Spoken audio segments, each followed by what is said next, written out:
And then October, I had the first big payment go out. Okay, now I was starting to sweat a little bit. I had this moment of panic where I realized I need to get a job.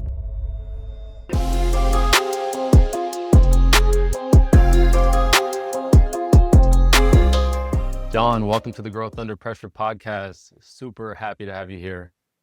Likewise, thanks for having me, Eric. I'm stoked. Awesome, me too. Look, so from the military to Dragon's Den, that's not your typical founder's journey. Take us back to the moment you knew you wanted to build a business. That's a good question. It's funny, I found some old journals that I'd written when I was like, I think 11 or 12 about what I wanted to do when I grew up. And the two things I wanted to do were go in the military and start a company. So I think I was fortunate to know that I wanted to be my own boss young. My dad had a big influence on that because he was also an entrepreneur. And so that kind of gave me, like just a perspective that, you can do this, you can build a company and live the life you want. Right. So just knowing that, I think, sparked that young. And yeah, the military, I did 4 years in the Canadian forces in the infantry. And I always knew that it was I wanted to go for a small period of time, life skills, experience, adventure, all that. And then I wanted to get out and move on. And so I got out and got into sales and marketing, and yeah, just I went from there. Awesome. I think a lot of kids or, young adults need to go to the military to get disciplined, get buttoned up. And my cousin did the same. Sorry, Ethan, to call you out like this, but he just wasn't making it in college. It was different than high school. High schools, depending on where you go, prepare you differently, public, private, and also the actual high school itself. So do you feel like a lot of young adults need that military experience to step into the real world? Yeah, I wouldn't make a blanket statement and say that everyone needs it. I would say that for me, it helped a lot. And I think there are a lot of kids that would benefit from military service, even if it's just 2 or 3 years. I think most contracts are like 3 years minimum. But I think that the benefits that you get from it are like you get to push yourself really hard, like beyond what you thought was possible. And in situations that are pretty extreme and kind of crazy. Depends on the trade you pick, but everyone goes through basic training and then your trade training.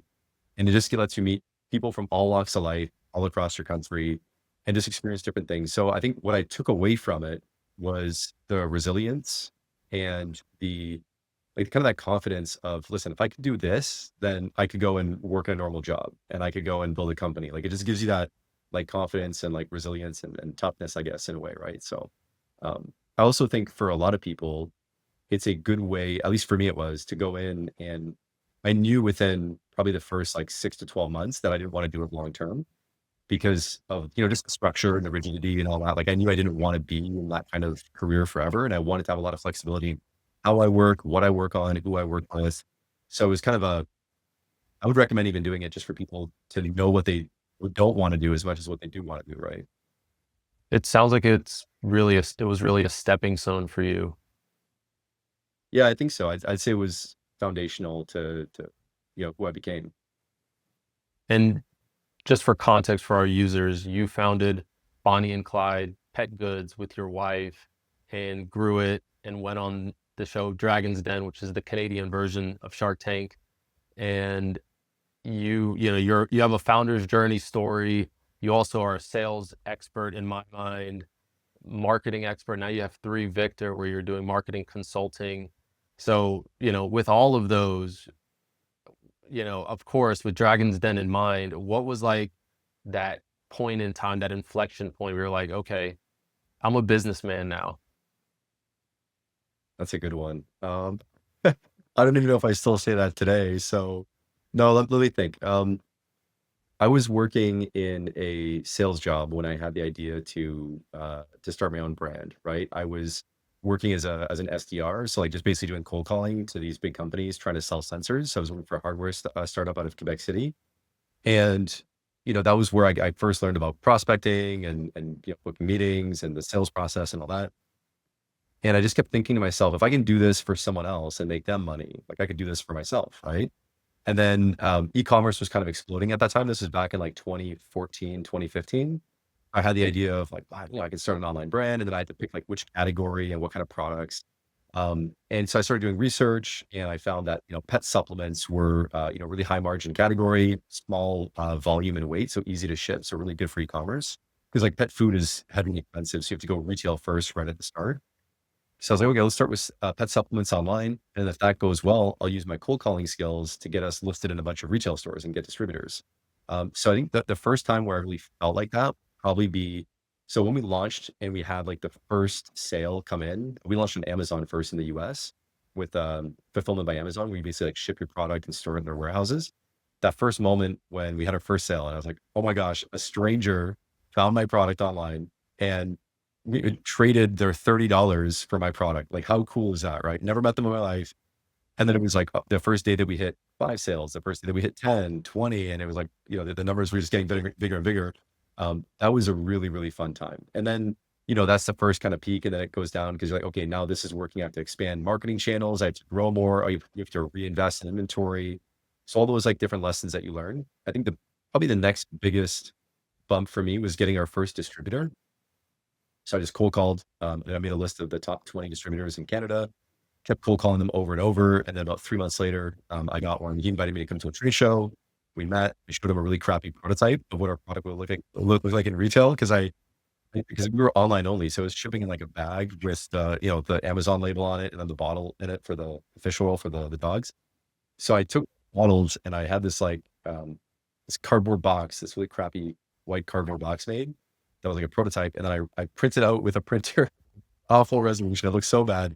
And I wrapped it around the box, and I just walked up and showed him that. I was like almost apologizing. Like, I know it's really ugly, but just imagine like the proper labeling and everything. And to his credit, Anthony Lucciarelli of Freedom Pet Supplies, he's a beautiful beautiful soul. He just laughed. And he's like, no, it looks good. Like I can see what it would be like. And he's like, yeah, come out to our office, and ended up buying it. So that was the next big time was when I closed that deal. I was like, we're going to retail. We're going to get listed in hundreds of stores now thanks to this deal. So that was a big win. And I'd say the third big one was Dragon's Den, going on that show and getting all the dragons. Like, I was so nervous going in. And then my wife was like way cooler and calmer than I was. But we pitched, it went well, and then we got offers from all the dragons. And just coming out of there, I was, flying on cloud nine, right? So that was a lot of fun. That's amazing. That's amazing. Well, give us a little snapshot of today. What is 3Victor? Who do you work with, and how do you spend most of your time? Yeah, so 3Victor is my consulting company for early stage B2B technology and services companies. I help them with everything that's go to market. So everything from like strategy, positioning, pricing, messaging, setting up outbound and content systems. I started working recently in the last like 6 months or so on paid ads as well. So that's been a really interesting kind of experience to expand there.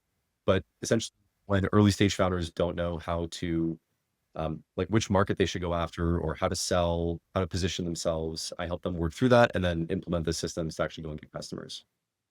That's great. That's great. And you know a lot about AI. It's evident in our conversations in the past. I mean, we're always talking about AI. So do you think 10 years ago when you were, head down doing research on the pet goods and supplies arena, that would have sped up some time or maybe even changed your mind? Like, how would AI have impacted you 10 years ago? That's really good. Yeah,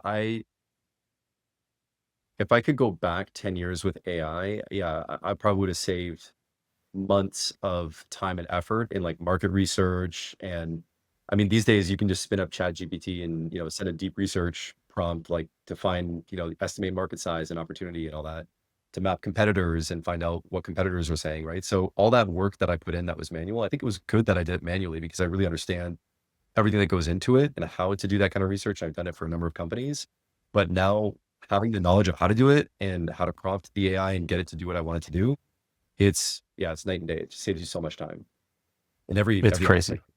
Yeah. It's nuts. I've done a ton of market research. Of course, when you're raising money for startups, you got to find out what the TAM is, the total addressable market, and the amount of Googling that I did and asking, and just the different sources where now you can just do some, like you said, deep search, or of course now it's GPT-5's thinking model, Yeah. and of course there's a million different AI tools out there. Yeah. the amount of hours it's saving people, it's game changing. Well, it's nuts. Those reports also, you can have all the citations, right? So you can still end up with like 25 to 50 sources listed at the end of the document. So everything that you put in the document is defensible, right? And sometimes what I'll do too to make sure that it's accurate is I'll take the output research report, and then I'll say another chat and I'll say, fact check this report, all the key claims and all the key data points and everything. Go and make sure that it's true. And sometimes it'll catch little errors in there to make sure that it's actually accurate. It's so easy too when you see the answer and then you see the little link for the reference. It's like I actually just did this with the SBA uh, last week, where it was like, hey, there was this publication that was released that says the SBA is not charging 3% anymore, and it showed me the exact document, and so I was able to send that to the lender. That's insane. And it's funny because if you think about the value, like sometimes I hear people say, like, I pay for the expensive version of ChatGPT, like the 200 a month, because I'm just in it all the time for my work, right? And but sometimes people are like, oh, there's no value in it. But if you think about like just in your case, like using that to negotiate a deal, right? And it saves you however many thousands of dollars, your subscription's paid for itself already with one use case or one task, right? So I think there's people need to be more creative about how they're using it and applying it, and even like asking the AI how it can help them. Like that's something, it's like a meta prompt of, hey, here's what's going on, here's what I'm working on. What are some things that I could prompt you to help me with, right? And ask for suggestions. So no, that's awesome to hear. Can you speak on that a little bit more, the difference in that $20 package versus the 200, and maybe how a CEO or a business executive could, or even an entrepreneur, how they can prompt that $200 one differently than a $20 ChatGPT model? So I wouldn't say that the prompts between the models would change that much. I mean, there's probably some nuances if you have the different models, but for the most part, it's more about like rate limits and having access to extra features. So I think with the pro version, the 20 bucks a month version, you only have a certain number of deep research reports or deep research searches. And also, I think you get limited access to the AI agent. But with the 200 per month one, I have the AI agent. So I'll give you an example. We were looking at a car to buy, and I literally just made an AI agent prompt and set it and forget it for 20 minutes. And I come back and I have a giant report of like all the different cars that, would be a good fit for us, why it's a good fit, the safety ratings, like everything. So I don't change the prompts between models for the most part, but I use AI to improve the prompts. So I'll describe what I'm trying to do, and then I'll say, make this into a better prompt. And whether using the 200 or the 20 bucks a month version, that's a good practice in general because it knows the type of input formats that give it better results, right? And the other thing that I do like about the pro version, or the 200, whatever, is you get the models early. So you get to like test the new models before they come out publicly. So I like to test new things. You know, That's awesome. Yeah, it's more and deeper. Like if you're doing a lot of deep research, that's the model that you need versus more of a right. consumer, everyday, quick answer. Yeah, exactly. And another, yeah, so in terms of like plan selection, yeah, I think if you're using it on a regular basis and you hit the rate limits, then it's probably, worth upgrading. And also a lot of people think about it as a software subscription, but I almost think of it as a replacement of a part-time or full-time employee, right? So if you're using it enough, it's actually like buying you back a bunch of time that you would spend otherwise, or something that you have to pay however many dollars an hour to do that job, right? Which is saving you thousands of dollars Exactly. at 200 a month. Great. I'm really interested in the, I think it's GPT operator and some of those like desktop take over your computer, um, AI agents, which is totally next level to not even be hands on and just, hey, I'm just going to speak. I'm going to use like a whisper flow and just speak to it, and it's going to do my work for me. Yeah, it's pretty crazy what they're able to do now. I think there's a version of that. So I know Operator. I tried it out a couple times, like make spreadsheets and go and research stuff and like build lead lists and stuff. But another thing that you can do is with I think it's I think you can get a beta test version or something with the 20 bucks version where it has the AI agent. So when you hit the plus sign and it pops up deep research, you should see new AI agent, and you can try that. And it does like a virtual desktop in the chat. and it can go really, it actually does better work for the most part than deep research. I found. I've just started testing it out like this week. I'm gonna try that. You gotta let us know, keep us updated how it is. Yes, sir. Great, great. Now let's rewind to those first high pressure moments as a founder. In the early days of Bonnie and Clyde, Pet Goods, or throughout your career, what was your biggest oh no growth under pressure moment, and how did you pull through it? What was that? What did that dark time look like? So the biggest one for me with Bonnie and Clyde was when it's funny because you asked me when was the best moment, and one of them was Dragon's Den, but it was also really closely tied to that around that time frame. So after we filmed the episode, that was a blast, right? Because we're had all these deals, and then I was telling all our distributors, I can't tell you the results, but you should probably stock up on inventory, right? So I was like giving little hints and everything to our partners to buy more, but then in anticipation of the episode airing, I started buying a bunch of inventory and I was stocking up. Our producer, really nice guy, Don, he told us that our episode, because we were one of the first episodes filmed in the season, I guess the filming period is like 5 to 6 weeks long. And so I thought, and I asked him, I said, okay, we were like in the third or fourth day of filming. So given that we shot early in the film cycle or whatever, are we going to appear probably early in the season? And he said, typically that's the case. And so, being a young first time entrepreneur, I was like, typically, yeah, that means yes, let's go. So I bought like much inventory, probably like I think it was 4 times more inventory than I normally bought because our distributor partners were saying that they were going to buy a bunch and it was going to be like this gangbusters thing. So I bought a bunch of inventory and we were supposed to have the episode airing in October of that year. So we filmed in February and it was supposed to air in October. Turns out that our episode actually ended up airing in February of the following year. And so I bought all this inventory and I had all these payments due to our vendors, and it was basically going to eat up all the cash that we had left in the company by the time that I had to pay them, because I negotiated, like I said, hey, for this big order, I want to split payment terms over 3 months. And they said, yeah, sure. Like, Dragon's Den, this can be great. Right. So I negotiated like net 30, 60, 90. And so like the first net 30 payment was in October. And I was like, yeah, no problem. Like we got the cash buffer for that. And the next was in November. The next was in December. And so this was like in September, I was looking at my cash flow forecast and Don was like, I don't know when it's going to air. And then October, I had the first big payment go out. Okay, now I was starting to sweat a little bit. Don, what's going on? When's it coming? When's it coming? I think it's next week, maybe the week after. I don't know. So then by that point, I realized that if I didn't make a decision quickly, we are going to run out of money. If I paid my vendors on time, I didn't want to be late on that, right? So I had this moment of panic where I realized I need to get a job because we don't have enough cash here, and my investors didn't want to put any more money in the company until they saw how things were going to take off afterwards. So like, well, if things go really well, maybe we could put in more. So I was in this really tough position where I had to basically, swallow my pride and say, well, I stop taking a salary from this company so I can make all my payments on time and have all my inventory so that we're ready for that time when the sales pop, or I just, run out of money and, we basically go bankrupt. So I started looking for a sales job at that point, and that was a really, really dark time because it was kind of embarrassing. You feel like kind of like a failure.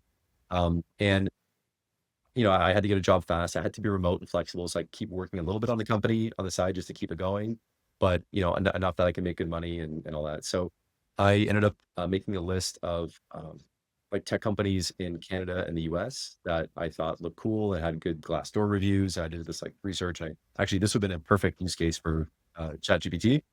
But I did this all manually. So I built a list of like 120 VPs of sales and founders and just like cold emailed them, got like 20 interviews, and then I got 3 offers and I picked the best one and started working with them as an account exec.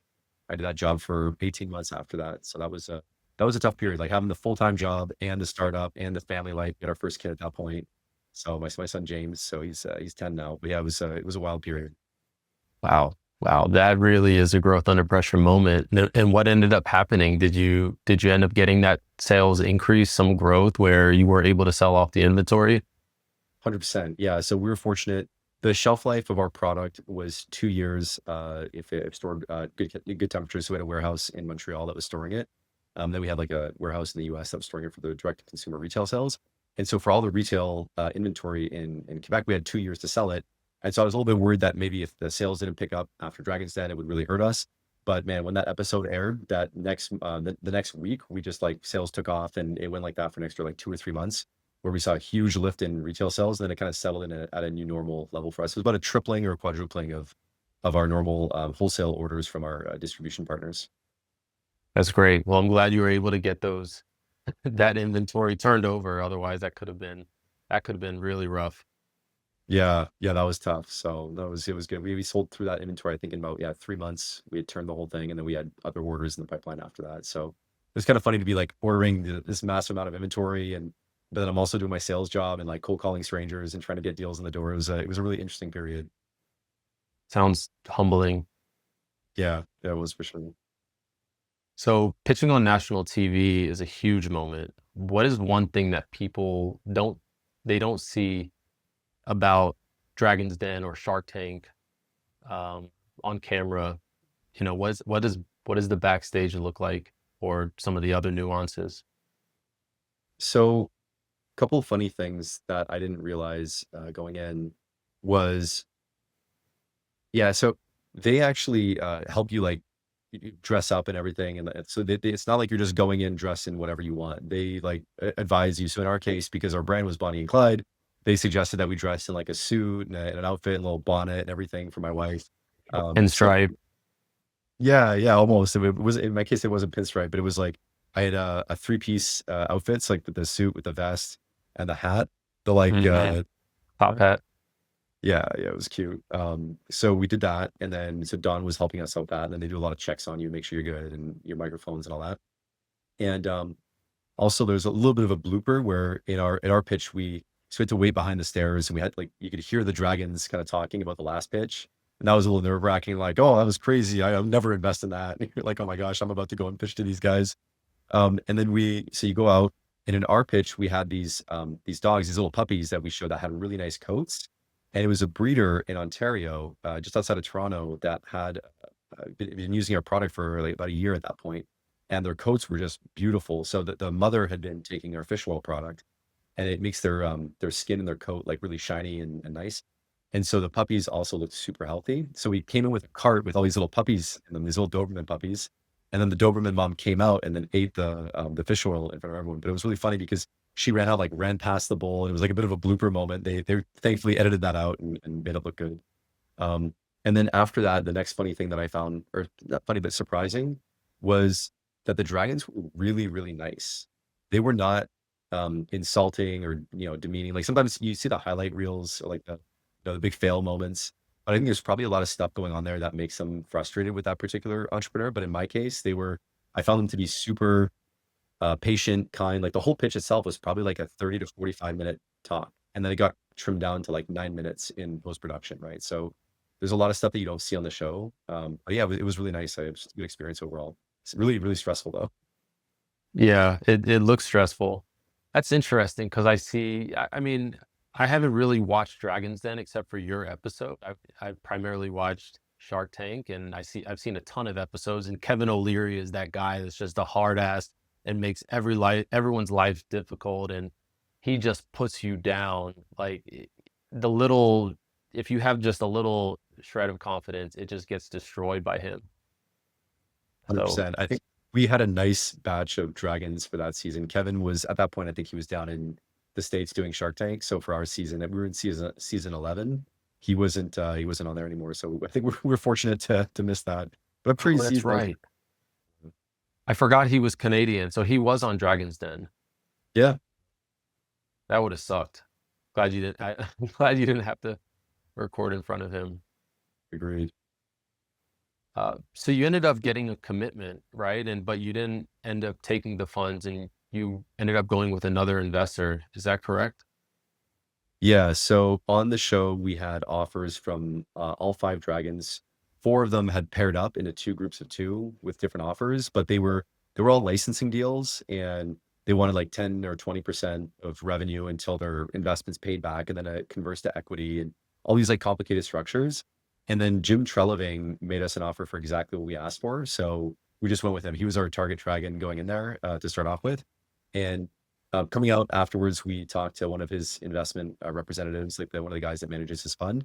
And yeah, we basically, they had to, their deal structure is that they get to have 3 months of exclusivity to consider the deal. And you have to give like a monthly report and like financials and all that. And you go through due diligence. But at that point, we were already in talks with investors that wanted to back the company. but they had kind of been, like, not stalling, but just, like, taking a long time to make a decision. So when I talked to his investment representative, I said, "Listen, I don't want to burn a bridge with these guys. Like, they've been good. Like, they've been and negotiating in good faith." So he encouraged me. He's like, "Listen, send us the updates, but you can go ahead and finish your talk with them. And when you have a yes or no, come back to us and let us know what you want to do." So I called them afterwards. The next day, went back home and I gave them a ring and said, "All right, boys, we got an investment offer from Jim Shelving, the founder of Boston Pizza. It's time to make a decision, right?" So that kind of got them across the finish line, and then they were like, "Okay, well, where are the funds this week or next week?" I can't remember what it was. Awesome. So it's not always you don't always get the money that you agree to verbally on the show.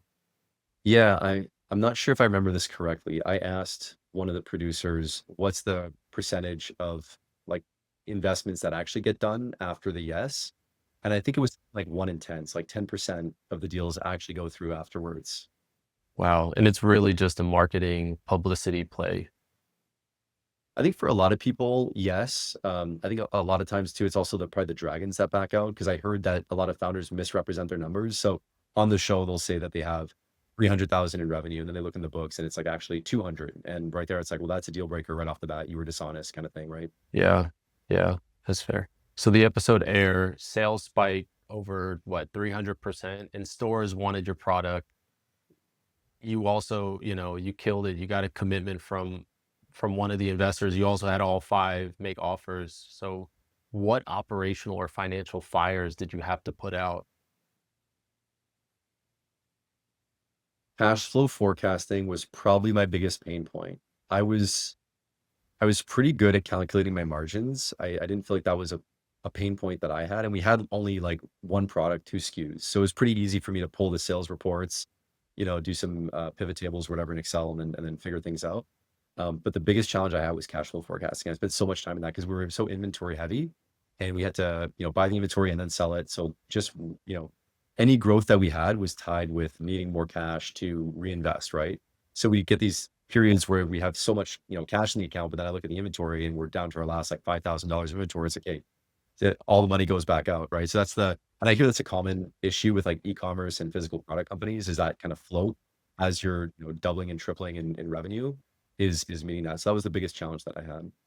Yeah. Managing cash flow is absolutely key. And of course, we specialize in it. So that helps. And I think a lot of people don't know about the fractional CFO model where you can get someone to even come in, like in your case, and just do a quick project. Hey, create a cash flow forecast for us and let us leverage it. Of course, industries like CPG and the hospitality industry have really tight margins. And Yeah. it's hard to say, hey, I'm going to bring in this guy for $10,000 a month when I don't even have those margins to outlay that. So would you, just looking back, would you have had one of those models created to help give you that leverage? 100%. Yeah. I didn't even know that was a thing. Like in my mind, there's an accountant and that's it. Like I didn't know it's either you hire like a high-end CFO, right? That I obviously couldn't afford, right? And or you work with an accountant, but it didn't feel to me like the accountant was strategic. It was more just like, okay, here are your books, here's the end of your taxes, and that was it, right? So there wasn't a lot of like value out there.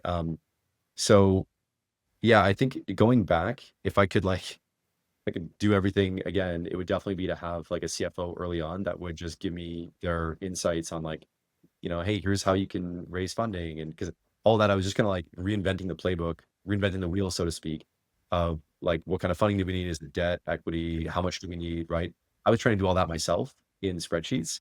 But the challenge I kept running is I would do all these models and everything, but then I would end up questioning them if it was the best approach. And I didn't know. And sometimes I would turn to other entrepreneurs, but I never found that I got like great financial advice from other founders. Cause I don't know if this is a common thing, but like a lot of the founders I talked to were just more like, marketing or product visionaries, like focused on like the growth side of things. They didn't really care too much about like their detailed ops stuff. And a lot of them, they got to the point where their businesses were big enough that they just hired ops and finance people to do a lot of that work. Right. So I think it would have been a nice stopgap or a nice, like, a partnership for a few years to have like a CFO come in, just give me some ideas of like, hey, here's what you need.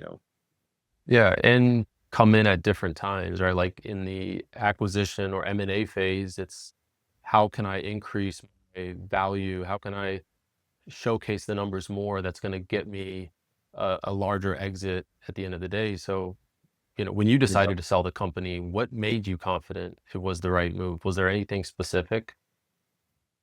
Yeah. So selling the company, it was funny. That conversation started right after I left my job, my sales job, to work full time on the company again. So at that point, this was like a year and a half after I'd stopped while working full time on it. And I took that sales job. And so I'd hit my quota, actually was 120% of my quota. And then I decided, okay, well, like the company's cash flow is enough to pay my living expenses. And I also had qualified. So my investors were going to put more money in the company. And I qualified for another round of debt financing to, launch a bunch of new products and really expand marketing.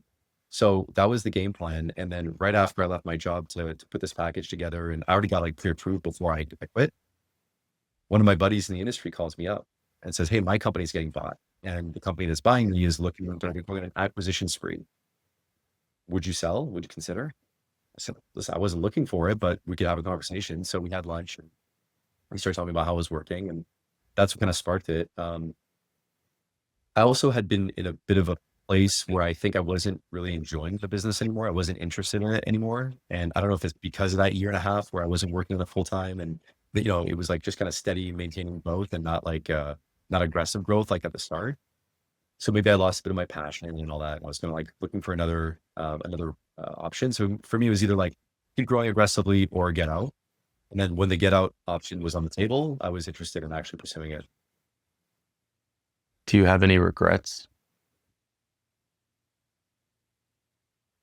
The only regret I have, and it's not really a regret, it's more of a disappointment. I don't regret the decision to sell, and I don't regret how I sold. My investors made a lot of money. Most of my deal was as like not an earnout, but an equity swap in the holdco. And once I left that holdco after the acquisition, the company kind of fell apart in the last couple of years. So it's not, it's kind of a bit of a bummer, but I'm happy I cashed out my investors. I'm happy that I made the decision to move on to other things. And I got to go into really cool opportunities afterwards. But I'd say my biggest like disappointment was that when I left the company and I saw how they handled it afterwards, and I saw like, consumer reviews that were like not great on the product because they're like, oh, you guys changed something and it's not the same product anymore. And I don't know what they were doing on the back end, if they were changing the supply chain or whatever.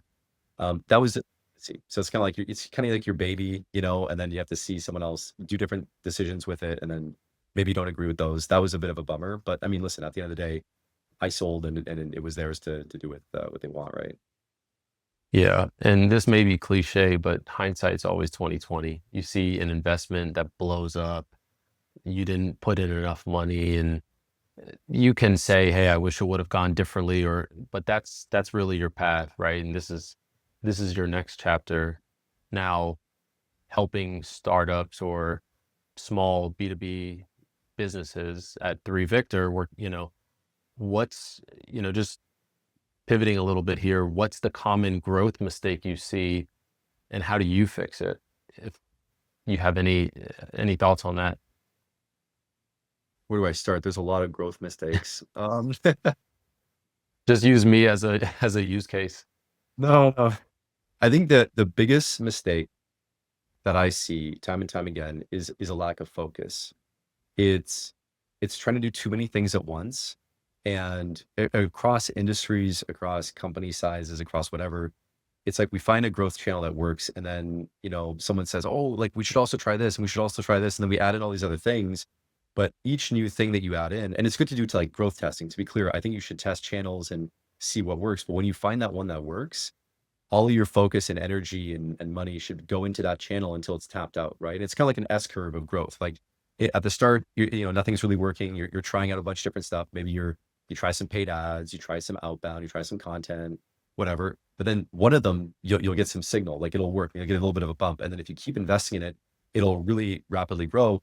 And then eventually you'll get tapped out. Like at your next stage of growth, you'll hit your whole market or your ad response rate, like your CTR, your cost per lead will go up, your CTR will go down, whatever it is, you have to then pivot to a new channel. So it's that lack of focus on what's actually working and just doubling down on that.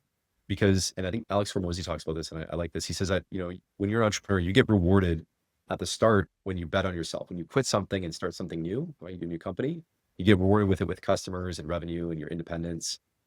But if you keep chasing that, like quitting something and starting something new, you'll be perpetually stuck in this cycle of never just like letting growth happen. And it doesn't happen overnight. You have to give these things like 3 to 6 month cycles to like try and test them and make them work, right? So I think that's probably the biggest common mistake that I see. And yeah, it's shiny object syndrome at a basic element. Is that it's just trying new things all the time when you should test new things when you figure it out, exploit it, and just scale it. Is there any out of the box advice you'd give to small business founder that's just getting off the ground that wants to get into marketing more than just reaching out to friends and family that, hey, I would suggest do these 3 things to start, or even just this one thing? Do you have something? 100%. Yeah, I think when you're starting out in a business, and it depends on the nature of the business, of course, right? I mean, if you're selling a consumer product versus a B2B, software or service or something. But so I'll speak to B2B mainly because that's what most of my experience has been, aside from my own consumer brand, right? I mean, even then I still ended up leveraging mainly B2B channels by selling through distributors. So I'll keep it B2B focused.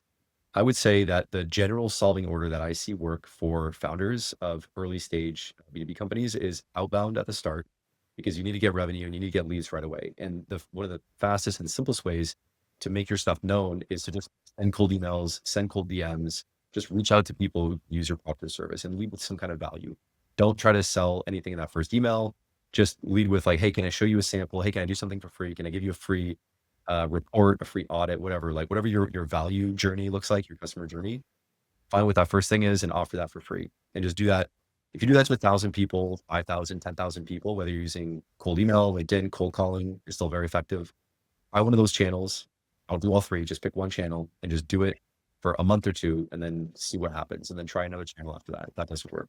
If it works, just scale that. The second thing, after you get outbound working, at this point, you're getting calls. You have to make sure that you're actually converting them. So if you have a gap in your sales skills, go and level up on that with some YouTube and some practice calls and all that. The second thing is content. You have to start putting out some content just to be present, because that'll actually help with your outbound. It generally won't generate leads in the first like month or two when you're still getting a feel for it. But if you stick with it and you're consistent, you'll build your following. You'll start having some inbound, like top of the funnel leads. But if anything, the short-term gain is that when you cold email or cold DM someone and they go and look you up on Google, Instagram, LinkedIn, you'll have a presence and they'll say, oh, this is a real business. And they actually have some good ideas, right? So your response rate will be higher when you have some content about you online. That's the second thing. The third thing is once you have those two channels cooking and they're working well, you've grown your revenue, is to start with paid ads, start testing out paid ads. And a common pitfall that I see with paid ads is people will try to test not enough budget. And so the reason why paid ads is really nice is because it's super scalable. You're basically doing, channels 1 and 2, but at scale, like you can just turn it on whenever you want. You can just go and get leads. So general cost per call metric is like $200 to $500 per held call, depending on your niche and where you're going after. And so that's kind of the solving order. So start with outbound, get your first sales calls booked, get your first, conversations and your first customers from that, figure out what the objections are, go rework your content, so your website, your social media profile, start posting more regularly, and then eventually shift to paid ads once you have the budget for it. That's awesome. That's great. So with the number one point you made, cold outreach, emails, calls, and all the above, the main blocker is rejection, right? It's those objections, uh, those just constant, hey, we're not interested, we're not interested, we're not. How do you deal with rejection? I know this is more of a philosophical or personal question, but you've gone through it. I'm sure you've done tens, if not hundreds of thousands of cold calls. How do you deal with rejection? I just drink alone and cry. That's my no. How I deal with rejection. So I think it's a mindset thing. To your point, it's if you look at I started listening a few months back to the Founders Podcast by David Senra, and I love that podcast. I think he does such a good job. He looks at all the autobiographies and biographies of the greatest founders in history, right? So the biggest companies that persisted the most in time, that had the most success, right? And a common pattern is that all of them had to face immense amounts of rejection, whether it was, Steve Jobs, Jeff Bezos going to a bunch of investors and having 100 rejections, whether it's David Ogilvy cold calling and sending direct mail to get his first advertising agency clients, right? Every single founder has to deal with an immense amount of rejection. So I would almost frame it like how you deal with it. It's knowing that you will have to deal with it. What, how do you choose to internalize it and accept that you're going to have to deal with it? Because there's no way around it to build a significant company, right? Otherwise, Yeah. if everyone's saying yes to you, it just means that you're either you're not priced enough, high enough, or you're not getting enough lead volume because you should be hearing people rejecting you in your process. Yeah. I remember in the early days of Adapt CFO, I called maybe like 10 to 20 people and then I was over it. I was like, okay, I can't do this anymore. I pivoted. It ended up working out and now we are doing that cold outreach, as you know, and it's working. And the conversations go a lot differently when you approach them from a different angle. And I Of think it's course. also not necessarily getting your head out of your ass and putting your ego aside, but understanding that someone else has something else going on and you just jumped into their day. So also just being empathetic to that. So Of course. um quick pivot, what made your childhood different that brought you to the success that you've had? So we moved around a lot. I think that helped me to see a bunch of different parts of North America and just get like used to, um, really comfortable in different situations, right? And just talking to all kinds of people. So I think that was a really helpful experience. And probably seeing my dad build his company and the work that he had to go through. So my dad would sometimes have to travel for like a month or two when he was working on a new book. He was an author and he would do these books on different industries or niches. So he would say, okay, I'm going to write a book on the gold industry in North America, right? And then he'd go and visit all these gold company CEOs and you basically like collect their story and then like put it together in like a 10 or 20 page chapter, put 10 of those together and he'd have a book, right? Um, and so he was worked a lot. He was traveling a lot. So I think seeing the work that went into building a company that, basically provided for our family for 30 years, I mean, or 20 years, I think that's like um, that to me was a great mental model of like saying, okay, if I want to do this myself, one, I know it's possible. And two, this is what it's going to take for me to be successful. Can we buy your dad's books? Are they in store or online? I think they're still on Amazon. Yeah. So if you search on Amazon for Michael Caldwell, you can find the books there. He's got some like the Great Fishing Lodge. Great Fishing Lodge's book is awesome. He had to fly to a bunch of luxury fishing lodges and do like these hunting and fishing tours. And so he just got a bunch of pictures and wrote these really nice chapters. Um, yeah, the gold industry, the uranium industry, a couple others like that. And I think he published like 25 books in his career. Wow. Wow. I'll Yeah, have to I'll have to check one out. John, those are some incredible lessons. Let's close real quick with a quick rapid fire. If that sounds good. you got it. All right. Favorite business or leadership book you recommend the most? You can't plug your dad again because you just did. So let's get let's get another one. Business or leadership book. One of the one of the books that changed my thinking the most was Peter Thiel's Zero to One. I really just the thinking of how you want to build a business that is a monopoly, like a creative monopoly, and how you don't want to be competing. He had this analogy in there that really struck me was, restaurants are not at all 0 to 1, right? Like you're competing not just with if you start whatever a Japanese restaurant, you're not just competing with Japanese restaurants, you're competing with eating it at the house and also all these other alternatives. For me, I found that really striking. So yeah, I really like that book. I try to apply those kinds of lessons to whatever I'm working on of how can I make something that's completely differentiated, even if it's only like a small difference, but that adds a lot of value, that adds some kind of like 5 or 10x improvement in value for the end customer. And that was a big unlock for me, that book. I think that was a really cool one. Awesome. Yeah, I have it. I remember I got that one for free and I read the first chapter, put it down. I think I picked it up like 10 years later and finished it. But yeah, it's a really good one and quick read as well. It's a Yeah. small book. What's one metric you check every week without fail? Leads generated. That's what I look at for most of my projects is I'm always checking in and seeing like, how many leads were generated for each one. So that's because I like to focus on the top of the funnel because if you figure out the top of the funnel, usually the rest of your funnel will take care of itself. Yeah, absolutely. Complete this sentence for me. A founder under pressure should always. Keep their cool. So Awesome. that quote, oh, sorry, rapid fire. I won't yap. No, tell me, please. I want to hear it. Well, there's a quote that I can't remember the name of the actor, but he reads this passage from this book, and I can't remember the source book, but it was something like, if you can keep your cool when everyone around you is losing it, and if you can, put your head down and work hard and grind through it and all this. Like, I just feel like that it was really poetic. I think it was Rudyard Kipling that wrote it, and that was I just like that quote. So that's why I think if you can try to keep your cool when everyone else is panicking, that's a really strong quality for founders to have. Yeah, and it goes back to, the cold outreach conversation, right? You got to keep your cool under failure and rejection at all times. Awesome. John, this was really great. Really appreciate you having us, really appreciate you coming on. Me Um, too. is there a place that our listeners can find you?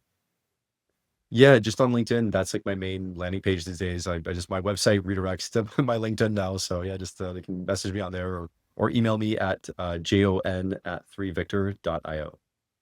Awesome. John, appreciate it again. Talk to you soon. All right, thanks, Eric. See ya. Cheers.